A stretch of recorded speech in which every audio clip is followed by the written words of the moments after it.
Todd's here. Going to get a little freshening of our lawns on this Friday to get us Oh my ready for a big gosh. weekend. I can't believe you just said that. What'd you do now? You know me and my lawn. It was starting to Or look lack thereof. It was starting to look really ratchet because most of it was burned, but there was this one patch that was shaded by the trees that was growing like crazy. It took me like an hour to mow that patch because my lawnmower was looking up at me saying, "Are you crazy, lady?" It kept stalling out. Get through this. It was so bad. It was so pathetic. And then I had to also knew the answer to the question. which is Just yes. saying. Unfortunately, now the rest of the lawn's starting to green up with the rain we're getting. And That's okay. that A means nice you got a little more work even to mow do. would be fine, but Yeah. that was craziness. It's getting back into mowing season if you let your lawn go dormant over the summer. Now that we're starting to get more rain and, over the next couple of weeks, temperatures will begin to cool off a little bit.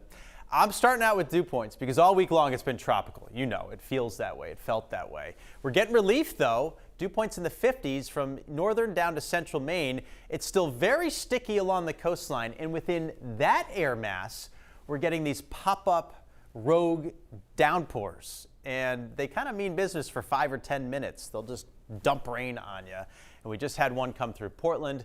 Now they're moving through the islands in Casco Bay, Yarmouth, Cumberland, and next up will be Freeport, pouring in Durham and on up to pretty close to Lewiston, Auburn. Looks like Lisbon and Lisbon Falls. And then as you head up Merrimeeting Bay to Richmond, you're getting a downpour there. Wiscasset in on the action too. Eastern Maine, you're not avoiding these at all. You're getting some scattered showers occasionally coming through Bangor. Right now they're north and west of town, and we have some off to the east out Route 9, Clifton, Amherst. All right, temps are in the mid-60s this morning, still pretty warm out. We're going to narrowly miss some serious heat today. New Hampshire climbs into the mid-80s. Most of Maine stays in the 70s. But in New Hampshire, when this front comes through and some thunderstorms will be with it, and it encounters that heat, those storms over in New Hampshire could pack a punch, and some of them may survive the trip into Maine this evening with some gusty wind. Aside from those scattered downpours this morning, pretty quiet, still sticky for most. Midday, a little hazy sunshine breaks through. There's the line right along the Connecticut River that we'll be plotting. That's mid-afternoon. And then it starts to cross the border, still pretty strong for Oxford County, parts of Cumberland and York counties too, maybe some gusty wind in there.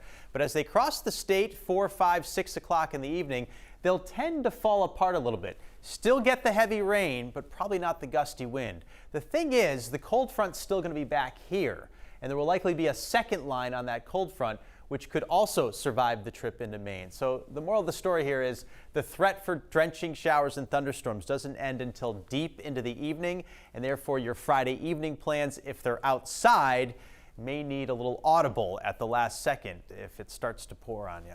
So there you go. New Hampshire's got the greatest threat and risk for some severe weather, including those gusty winds. The most problem here will be the torrential rain, so drainage and driving issues this evening. Highs today in Maine in the 70s. Bangor, a rather comfortable 73, a stickier 76 in Portland, and then a very warm 81 for Sanford and 86 degrees in New Hampshire.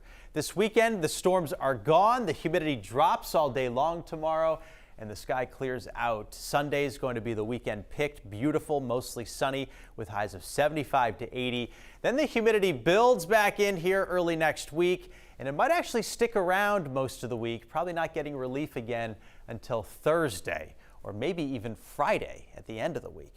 Marine forecast sees 2 to 3 feet, southeast winds gusting to 20 knots this afternoon. Showers and storms will be the focus this afternoon. Some of them will be on the heavy side, highs in the 70s. Tomorrow turns sunnier, humidity drops, also in the 70s, mostly sunny on Sunday. And there you go, Monday and Tuesday, probably Wednesday as well, 80 to 85, high humidity again, and eventually getting some more showers and thunderstorms Tuesday afternoon, Wednesday afternoon. It does look like that front will finally get through, probably on Thursday. That's when the humidity drops, which would be just in time for Labor Day weekend and clearing us out too. So fingers crossed that that holds. Yeah. I mean, and remember, we killed Memorial Day. It was so nice. July 4th weekend was good. Very good. 3 in a row. Let's Just go. about every weekend of the summer. That's tough to do. That never we can't do it happens. yet. We don't. I know. No, but we almost did it. Be So careful. we're ready. We'll We'll finish it next week. Okay. All right. Thank you, sir. Deal.